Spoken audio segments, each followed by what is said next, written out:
Goswami Maharaj. It's his appearance day today. So a special obeisance unto his lotus feet. He was the one who gave sannyas to my Gurudev and also to Srila Narayan Maharaj. And he performed so many great services. So then I offer my humble obeisances unto the head of our assembly, Srila Bhakti Vibhuda Budayan Maharaj, and Srila Lakshana Giri Maharaj, and to all the Vaishnavas and Vaishnavis who have assembled here today, and to Prabhu for letting us use his home. My Dandavat Pranam to one and all. So, every one of Srila Saraswati Thakur's leading disciples, as Maharaj has been saying, they are like a bright ornament on the stalwart tree of Srila Saraswati Thakur. Each one of them has some shining, glittering qualifications that make them shine in the firmament of the sky of Srila Saraswati Thakur's preaching mission. Certainly his Guru Maharaj did so many great things, as I was told when he was Pranavananda Brahmachari. He was very good with writing, so Srila Saraswati Thakur taught him his Bengali shorthand. And he and Ananta Vasudev and Sundarananda, they three, always one of them was present when Saraswati Thakur would speak. And they would take the speech. This is why we have so many volumes of what Saraswati Thakur spoke. Because his Guru Maharaj and these other two devotees wrote down everything that was spoken in Bengali shorthand, then translated it into longhand and transcribed it into lectures. And this is why we have volumes and volumes and volumes of the lectures and talks and conversations of Srila Saraswati Thakur by the mercy of his Gurudev and Ananta Vasudev and Sundarananda Vidyavinod.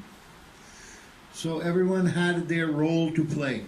Everyone had their role to play. Everyone was a bright shining star in the beautiful sky of Srila Saraswati Thakur's preaching work. Srila Bhakti Pragyan Kesava Maharaj, he was born into a Kshatriya family, so he had some very great talents as a manager, as an organizer, and so he used to manage the property in Mayapur, all the acres of seeing about the growing of the food and all the different things that went on. So because he had this talent for managing the properties, his parents were landlords, they owned many acres of land. So he had this inclination, and he used it in the service of Srila Saraswati Thakur. There is some very wonderful stories in connection with his relationship with Srila Saraswati Thakur. One such story was the story of how when his mother, Srila Bhakti Pragyan Kesava Goswami Maharaj's mother, was expiring, she sent a letter to Srila Saraswati Thakur that you send him immediately, I want to see him. So he didn't know when he was called by Saraswati Thakur. Saraswati Thakur told him, your mother has sent me a letter that she wants you to go immediately because she is leaving this world, so you should go. So after a couple of days, Saraswati Thakur asked, where is Vinoda? His name was Vinod Bihari. They told, we have not seen him. Then he asked, has he gone to see his mother? No, he didn't go to see his mother. Then where is he? And someone said he is hiding in the shed in the back. So he said, bring him here. So he brought him here. Then Saraswati Thakur asked him, I told you that your mother has asked for you to come, and I told you that you should go there to see your mother. Why are you still here? Why you didn't go? So Bhakti Pragyan Kesava Maharaj, he began to weep. He told Prabhupada, you told us that human form of life is so rare. And more than that, in human form of life, to have association of sadhus, Siddha Purush, is even more rare. And I am so fortunate that in this human birth I have come to your lotus feet, and you told me to go see my mother on her deathbed. If I go there and she gives me order, you must stay here and take care of the property, I will be in trouble because I cannot refuse the order of my mother. But I cannot leave your lotus feet. Please don't make me leave your lotus feet. The only way I can stay here is if I don't go to see my mother.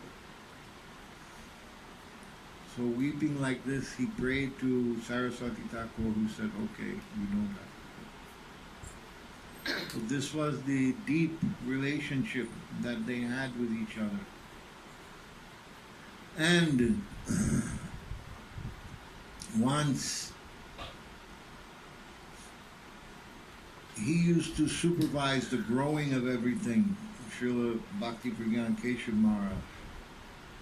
So he started growing trees in these big pots. Big round wooden pot. And in the pot he was growing some coconut tree, some papaya tree, some banana tree, some other kind of trees. So devotees are asking, why you are growing this tree in the pot? For Prabhupada. For Prabhupada. What is going on? So, the place which is now Srivasangam, that place had become a graveyard, Mussalman graveyard. So, you know the story, right? You don't know. So, he knew Prabhupada wants this land, but he won't give the order. So I will do. So,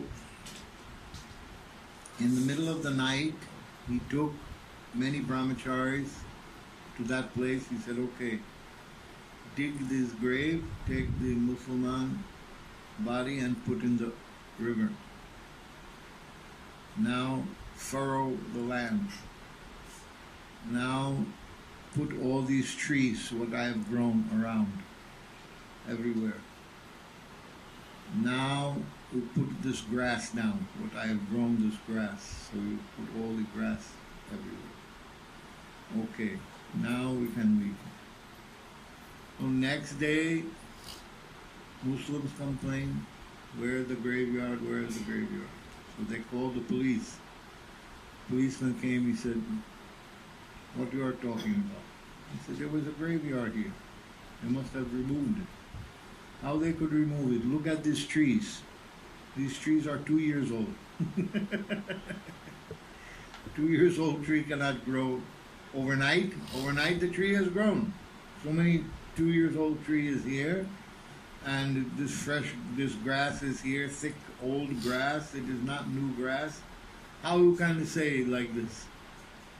So they dismissed it. Then Saraswati Thakur was able to establish the Srivasangam here. You know, you never heard this one. Maharaj told us. So, understanding the mind of the Guru, understanding what he wants, even though we are not able to hear the instruction directly, just knowing in the mind what he wants. This is very high class thing. This is real sambandha with Gurudev. Huh? And when Saraswati Thakur was making the devotees, the disciples, he was initiating people, giving Brahman thread to Kshatriyas and even lower caste than Kshatriya. So it was causing a big aggravation amongst the Goswami caste and the Brahmins and all these people. They were not happy with what the Saraswati Thakur had done. So on the Mayapur Parikram, they became very angry and they wanted to beat him. So they found a place when they were passing on the Parikram that they could throw stones and do so many damages and try to harm Saraswati Thakur. But many devotees, they ran to protect themselves. But Bhakti Pragyan Kesava Maharaj grabbed Saraswati Thakur. He pulled him to the side and took him to the house of one devotee. Then in that devotee's house he told him, okay, I'm giving you my white brahmachari cloth, you give me your sannyas cloth, you go back as a white brahmachari, no one will think who you are, and I will risk going back as a sannyasi later. So in this way, Bhakti Siddhanta Saraswati Thakur exchanged clothes with Bhakti Pragyan Kesava Maharaj. And he went back in the white cloth and he was protected. He was protected. And then later, the Grihastas escorted Prabhu in the sannyas cloth back to the temple, and he was also saved. So everyone became saved by the quick mind of Srila Bhakti Pragyan Kesava Maharaj. Quick mind. And also, if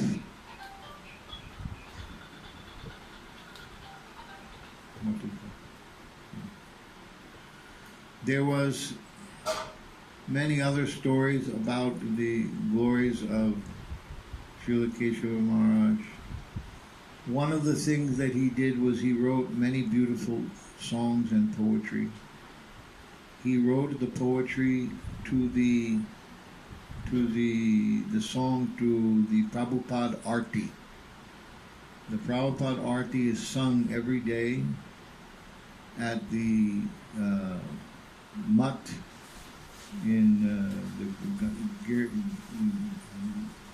Gandharva Giridhari Gaudiya Mutt at the Sridham Mayapur, at the place of Mahaprabhu's birth. Huh? Chaitanya Mutt. Chaitanya Mutt. At that Mutt, his samadhi is there, and every day that arti is sung when they do the puja. So, of course, nobody recognizes it, that this has come from him. Hare Krishna. Nobody recognizes that it has come from him, but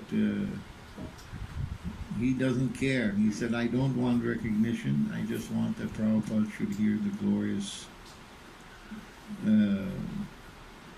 glorifications of the devotees for his service. So like this, he wrote the beautiful Prabhupada Arti.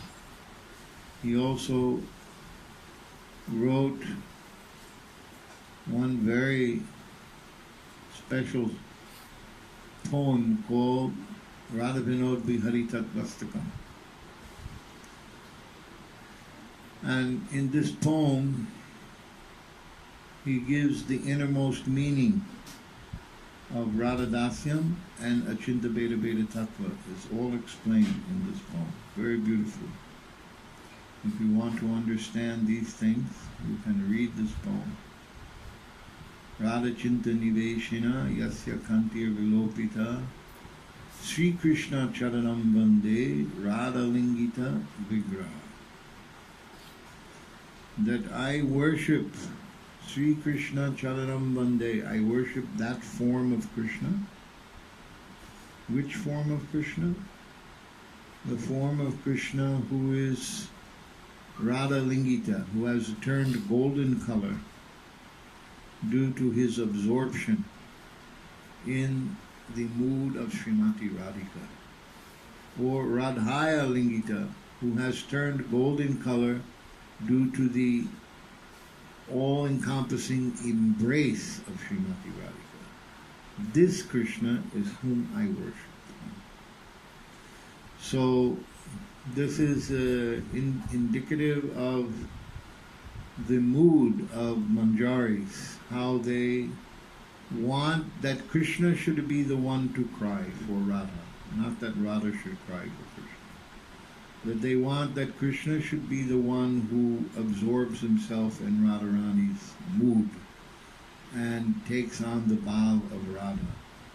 This is the mood of the Manjaris in Radhadasyam. They want this kind of mood, and he expresses it in this poem along with many, many beautiful sentiments about Achinta Bheda Bheda Tattva, which are very high conception of Achinta Bheda Bheda Tattva, of Gaur and of Krishna, and how they are one and different.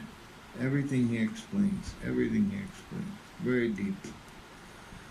If you get opportunity, you can read that, or you can read it in the book by Acharya Keshari, by Srila Bhakti Vedanta Maharaj. He wrote that book, and in that book he gives a commentary on those verses, and that very good commentary gives deep insight into that entire Astakam, Radha Vinopi Haritattva Astakam. So he did many great services for Srila Saraswati Thakur, and he gave a lot of his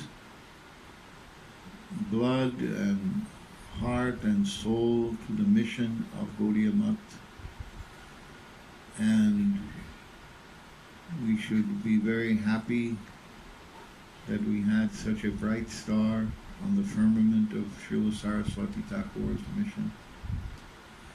It was only by having all these great qualities. He wrote one time, Saraswati Thakur wrote in the article, Thakur Bhakti Vinod, he said, the greatest gift that Thakur Bhakti Vinod has left us is not the books that he wrote, but all the devotees whom he called to come, who are now preaching actively the mission of Mahaprabhu everywhere. Meaning, all these persons like your Guru Maharaj, Srila Sridhar Maharaj, and Srila Ban Maharaj, and all these persons. So like this, he recognized, because he recognized the most important point is the sound. That we have to hear the sound vibration from the lips of the sadhu. By hearing the sound vibration from the lips of the sadhu, then we become transformed. Then everything is accomplished. This is why he emphasized this article, Thakur Bhakti Vinod. He said, some people think, Saraswati Thakur told, some people think that they have understood the mission of my Guru, of Thakur Bhakti Vinod. They have memorized all of his writings, and they can quote verbatim everything, what he is saying. But they have not understood the gist of this teaching, the heart of this teaching, because they think that it can be obtained simply by reading books. It cannot. It must be heard. It must be heard from the lips of the Acharya. Only when this message is heard from the lips of the Acharya will it be properly understood, because this transcendental sound is transferred from one to the other through living action, through live Bhagwat, not only book Bhagwat. One must have live Bhagwat. One person wrote to my Guru Maharaj, should I read Bhagavad Gita or should I hear Bhagavad Gita from you? He wrote, Prabhupada wrote, yeah, hearing or reading, both are effective. He said, but hearing, more effective, better still, and more effective. So he always emphasized this. In Srimad Bhagavatam, in the first canto, first chapter, 6th verse, he tells that hearing the revealed scriptures is more important than reading them. One can assimilate the knowledge of the revealed scriptures only by hearing and explaining. So he emphasizes it's both hearing and explaining. And so many times, in so many places, he talks about how the ear is the most important instrument for realizing transcendental knowledge, by hearing. In the 4th canto, 20th chapter, verse 25, he tells that there's one verse there, Sauttama Sloka. This verse, very, very powerful verse. It is Prithu Maharaj. He is being asked by Narayan that what boon do you want? You have done a beautiful yajna, now I will give you any boon. He told, I only want one boon. I want one boon only. To hear the sound vibration from the lips of the sadhu, pure devotees. I want that sound vibration that comes from the lips of the pure devotees. That's what I want, from their mouths. Mukhya. So Uttama Sloka from the Mukhya, from the mouth. And Prabhupada, in the purport, my Guru Maharaj says that although the vibration, the sound vibration coming from the mouth of the pure devotee appears like a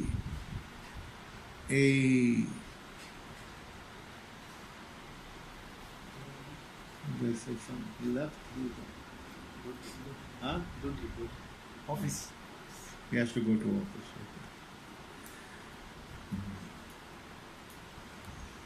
So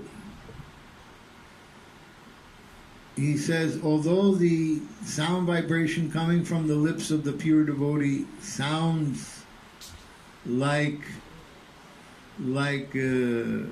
ordinary material sound vibration, he said it is not. Because it brings with it the saffron mercy particles from the feet of the Supreme Lord Krishna. It brings these very merciful particles which spark, he said, although the living entity has been sleeping for many births, when he hears this transcendental sound vibration, he awakens. He awakens and he comes to the platform of again performing devotional service to Krishna. So very, very fortunate, very fortunate. We cannot estimate how fortunate these persons are. So fortunate. So,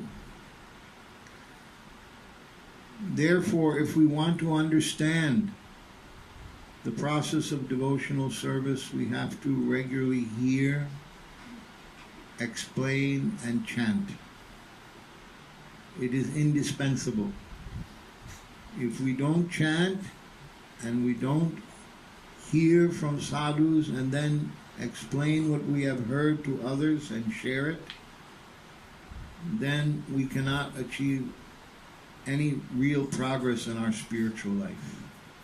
This explaining, this teaching others what we have learned from the sadhus, this is also spiritual. This is also Sankirtan. This is also chanting. So hearing, chanting, Shravanam, Kirtanam, we have to do both. So we should hear from sadhus, we should speak what we have heard, we should study the books. Doesn't mean that you don't read books anymore, we should read books. And ultimately, we should always chant the holy name at every moment we have. So, this is just few things that I wanted to say today about Srila Bhakti Pragyan Kesava Goswami Maharaj and Srila Saraswati Thakur on his appearance day. Thank you very much. Hare Krishna.